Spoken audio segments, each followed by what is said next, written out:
Heat some olive oil in a wide, heavy bottom pot over medium-high heat. While that's heating up, thinly slice 2 small white onions and saute in the olive oil. Then, break down 2 stalks of celery and add that to the pot to continue sauteing for an additional minute. Though not necessary, fennel adds a mild anise flavor to the stock, and if you choose to use it, slice a quarter head of fennel thinly and add that to the pot. Season with sea salt and add a sprig of fresh thyme. Using a pair of kitchen shears, break down the fish carcass into smaller pieces. Unlike chicken or beef stock, fish stock should only be cooked for about 20 minutes.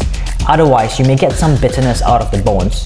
Because of this, breaking down the carcass and the aromatic vegetables into smaller pieces exposes more surface area, allowing for better extraction of flavor during the short cooking time. Saute the fish carcass with the vegetables for about a minute and deglaze with a dry white wine. Allow the wine to reduce by about half. By then, all the alcohol would have evaporated. Then add just enough hot water to cover, ensuring that all ingredients are submerged.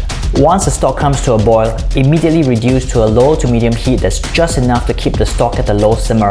At this stage, scum, which is formed by the coagulated fish protein, would have collected on the surface. Skimming the scum early in the simmering process is important, as that ensures that the stock remains clear and it prevents it from containing excess fat.